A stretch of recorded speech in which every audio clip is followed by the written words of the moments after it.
Well, it's a new year, but same MIAA A-game show, I guess is how we could say it. Commissioner Mike Racy joining me. The first time we'll talk here in 2024, and basketball's underway. But first, how are you doing? I'm doing good, Chris. Happy New Year. A few folks know that, I had knee surgery there over the holidays, and knees feel good and ready for an exciting end of the winter sports season. And, everything started off well in 2024. We'll get to your tropical vacation you had here in a little bit in Phoenix, but we'll start with the basketball here in sub-0 degree temperatures that we had. Thankfully, it's indoor basketball. But MIAA, we're in the heart of things. I mean, there's about, give or take 6 weeks left until the MIAA tournament. Things are a little clustered together still. I think we're about 9-10 teams on both sides. It's been interesting so far, to say the least. Yeah, I saw a quote from Kelvin Sampson, the coach at Houston, and Houston playing in the Big 12 now this season, and Kelvin Sampson commenting on just how brutal the conference schedule is and how hard it is to go out and win on the road, and I think he could have been talking about the MIAA, especially this year. You look at both men's and women's basketball. On both sides, we've got 9 teams that have a 500 record or better in the conference, and that spread from for those 9 teams, just 2 or 3 games separating the team that's in the 8th or 9th spot from the team that's leading the conference. So it's going to come down to the final week probably in seeding for the conference basketball tournament. Right now on the men's side, Northwest had a big win last night against Central Oklahoma. Northwest is sitting at 8-2.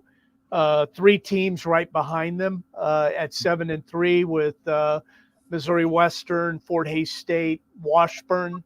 All 3 of those teams playing really good basketball right now. And then you see the same thing on the women's side. You've got Missouri Southern sitting there at an 8-2 record, but right behind them at 7-3, you've got Central Missouri, you've got Fort Hays, and you got Missouri Western. So it's a tight race. It's hard to win on the road this year in the conference, and there's a lot of big games left here the last 6 weeks of the season to decide these things.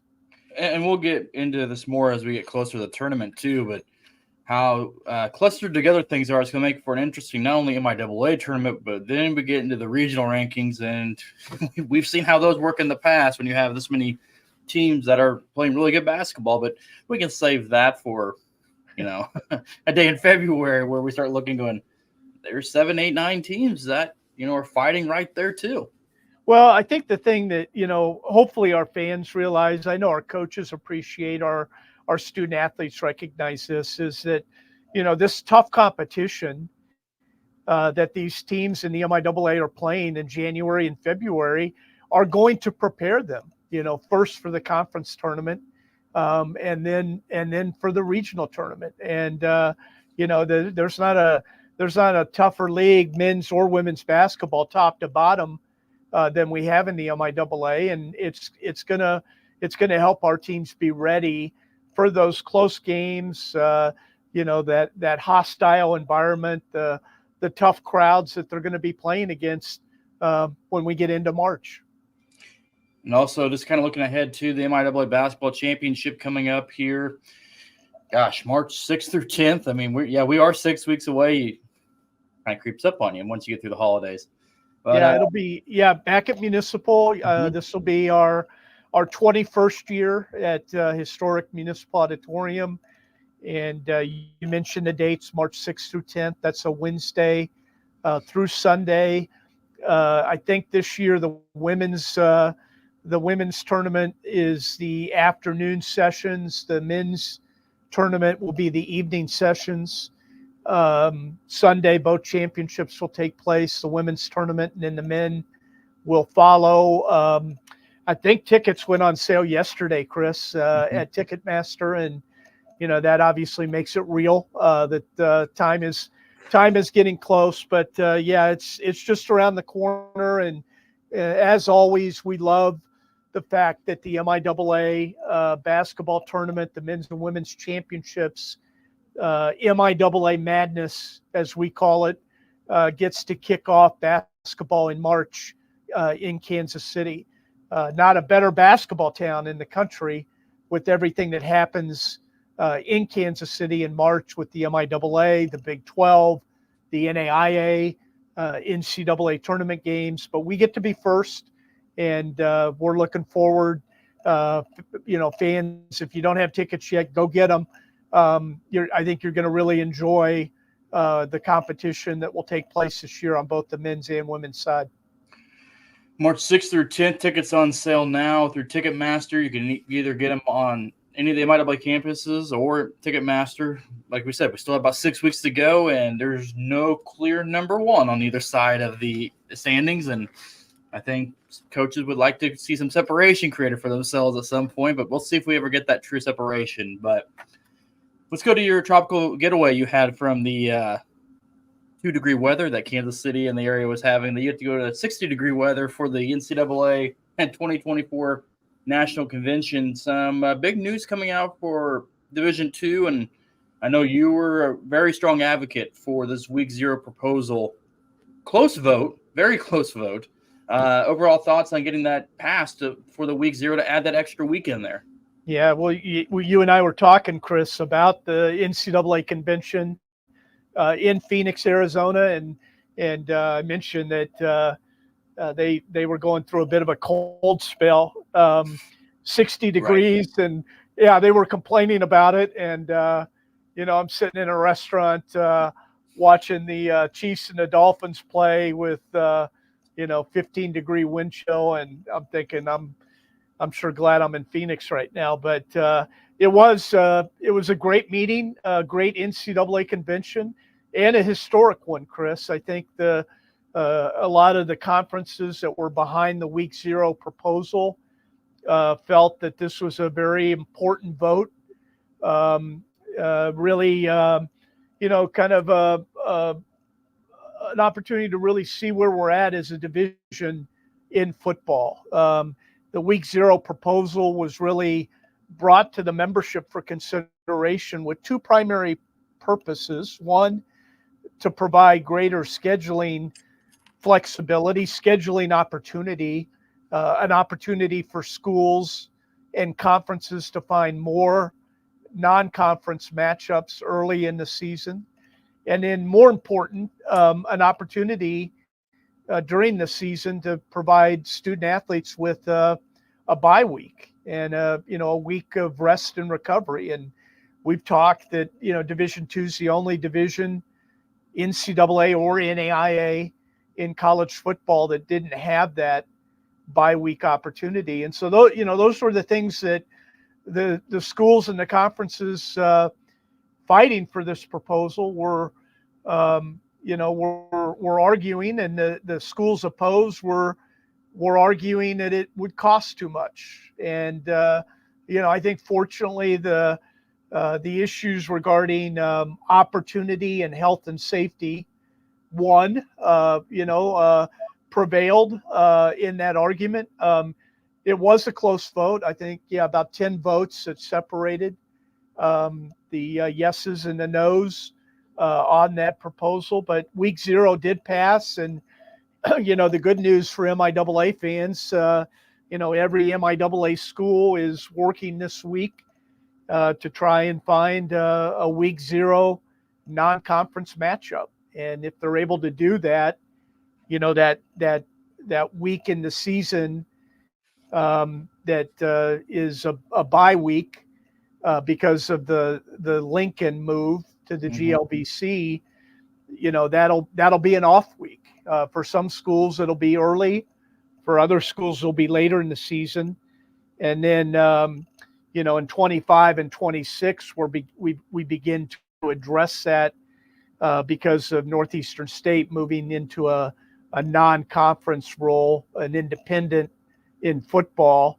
We're going to hopefully be able to have one or two dates open at the beginning of the schedule for non-conference, and then everyone would have a bye week the same week of the season, a common bye week for MIAA football. So it was a historic vote, a very important vote, and I'm sure happy for our coaches and student athletes and our MIAA fans that we've got week 0 now as part of Division II football.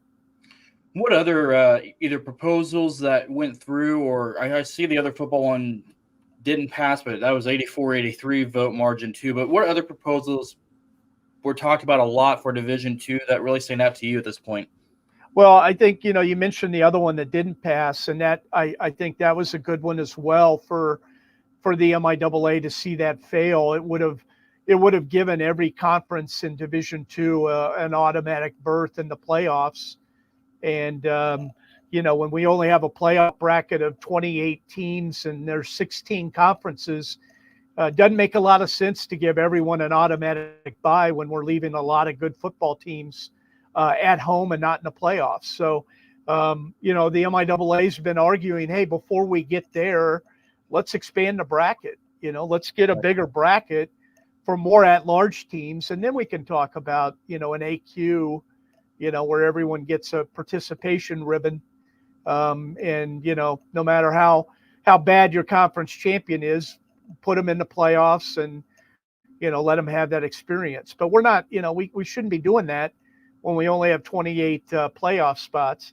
So that was an important vote, to see that defeated at this convention. This was also, Chris, historic convention for the NCAA, the 50-year celebration of the divisional structures, Division I, Division II, Division III.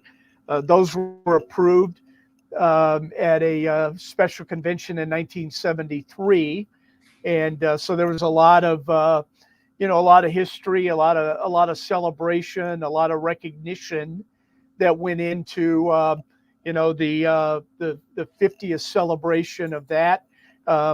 In Division II, we had a golden anniversary team, and for the males on that team and the females on that team, there was a male golden anniversary award winner that was celebrated, and we're fortunate that was the late athletic director at UCM, Jerry Hughes, that was recognized for his 40 years of service in the 50 years of Division II, and picked as the male honoree for the division.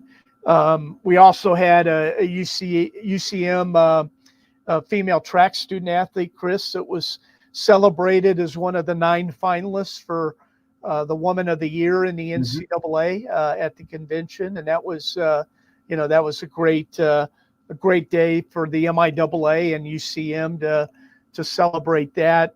I thought we had really good conversations in our meetings. We had last Friday, we had MIAA meetings. The night before, we had Football Alliance meetings. And I think, we had good representation from university presidents and chancellors at both of those meetings. I think in the Football Alliance, the key word is alignment, making sure that, the schools that are part of that alliance and, wanting to see changes occur in Division II football, it's really about alignment, making sure there's alignment between the investment that schools are making and the benefits that they're getting from those investments in football, and also an alignment between the risk and the rewards. The more that the more you're investing, the more you're risking with this, very important sport that we have on our campuses, where we connect with the community, we engage with our alumni, we do things around donors and supporters of the university. There needs to be alignment between the rewards that occur based on the risks and the investment that schools are making. So those were good discussions. And then I was part of a panel on name, image, likeness, Chris, for the Division II membership, and got to talk a little bit about the things we're doing in the MIAA on the NIL front, and always great when I'm able to brag about things going on our MIAA campuses, and I was able to do that as part of the NIL panel in Phoenix as well. A lot going on in Phoenix, and you brought up it's the 50th anniversary, which is kind of interesting considering where the divisions are right now and what the future of college athletics may look like here. I know President Baker talked quite a bit, and also he sent out that letter and everything too. There's a lot more questions, I think, maybe than what we talked about, a year and a half ago when we really started this conversation. A lot of questions still unanswered or needing to be figured out for Division I before anything else can happen too, right? Well, I'd like to challenge the NCAA to say that we can figure out some things for Division I while we're figuring out some things for the rest of the association at the same time. I think we can be doing both, but I'm really happy that President Baker drafted and created the letter that he sent out before the convention, the conversations that he helped start, and that he participated in during the convention. He sent out this letter basically, saying it's time to create a new framework for Division I membership, because of this growing gap, between the highest resource schools in Division I and the rest of the Division I membership.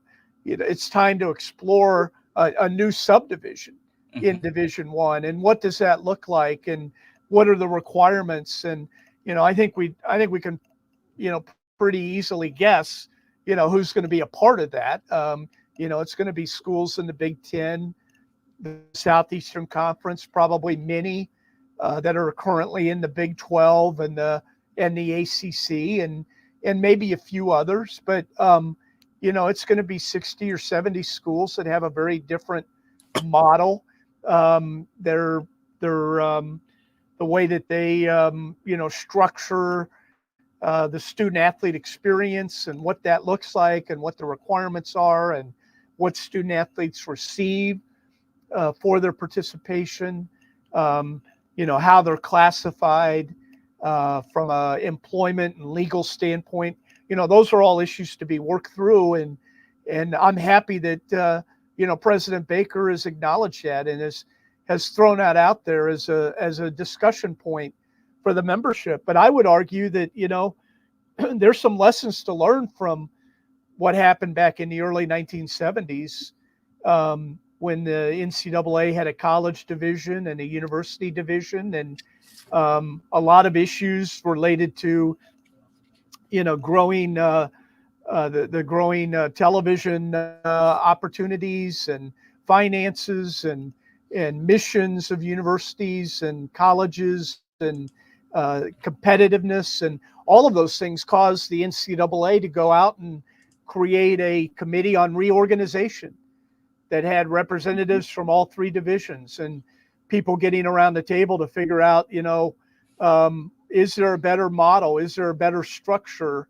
a better system that would allow us to align with higher ed and the different missions and goals that each institution has within that higher ed framework? And I think, that the time is now.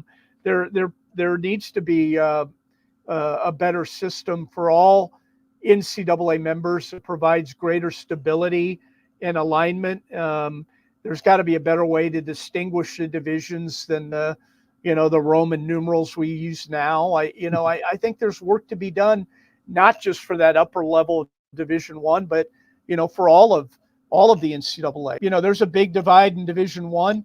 I'd argue that there's not a real big divide between the upper level of Division II and the many schools that are part of FCS in Division I. There's a lot of alignment, and maybe there needs to be a new structure that's looked at as it relates to those institutions. What does that look like? So I believe, there's a book out, Chris, and it's called In the Arena.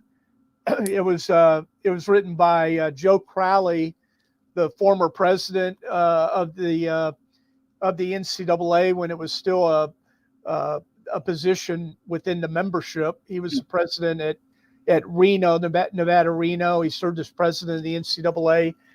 He wrote this book in the for the NCAA Centennial in 2006, celebrating the NCAA's founding in 1906. And there's a chapter in there about the things that I'm talking about in the 1970s and the reorganization, and that reorganization committee, worked for 2 years and brought back a number of ideas that got shot down, and eventually some things passed in 1973. But I would argue it's time for the NCAA to have a similar group that's looking at the entire association, not just that upper level of Division I. And with that too, it doesn't look like there's going to be a lot of congressional action either. I mean, you and I talked about it before we did this conversation today, that Congress has a lot of other stuff they're focusing on. Obviously, it's an election year as well, so there's other issues at play. So it doesn't seem like there's going to be congressional action when it comes to the NCAA anytime soon either.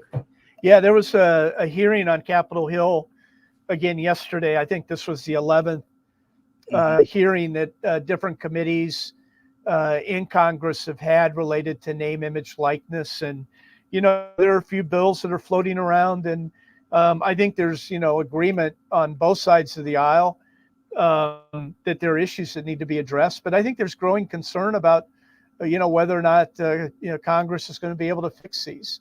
And you mentioned it, the political climate right now and the election year, and, the window's short, I think, or narrow on any type of action. But I think even as Congress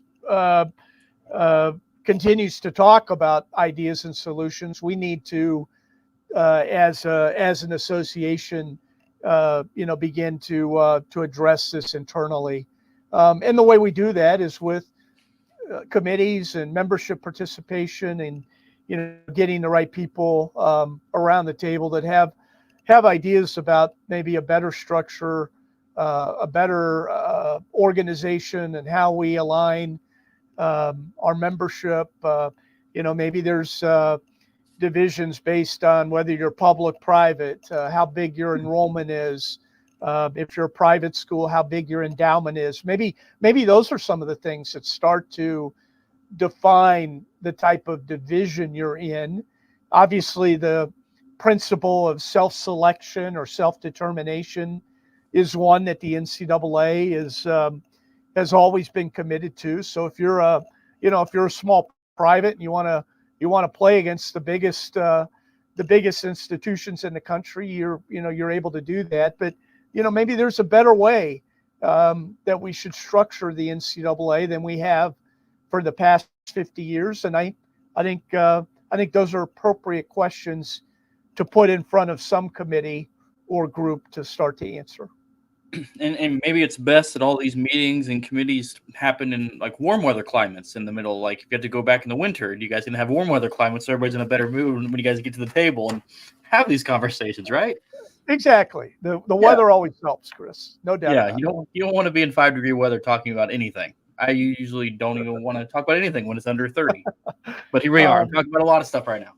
Maybe how hot your cocoa is about the only topic I think that's worth having in 5-degree weather. Otherwise, there's not a lot else I want to talk about. So, Mr. Mike Racy, appreciate the time as always, and I'm sure here in a few weeks we'll chat again about more basketball and more winter sports, and obviously probably with what's happening with the NCAA, because we're beating that drum. But there's for about the last year and a half, there's changes coming. Just a matter of when at this point too. Yeah, it's a challenging time in college athletics, but also a very exciting time. Competition's never been better on the courts and fields, and the skills and the things that we see our student athletes doing. But there are a lot of challenges out there, and I'm hopeful we've got the right people in the NCAA structure at the national office, thoughtful people that can help sort some of these things out and find some solutions. Commissioner Mike Racy, thank you for the time. Pleasure as always. You bet. Good to see you, Chris. Good to see you.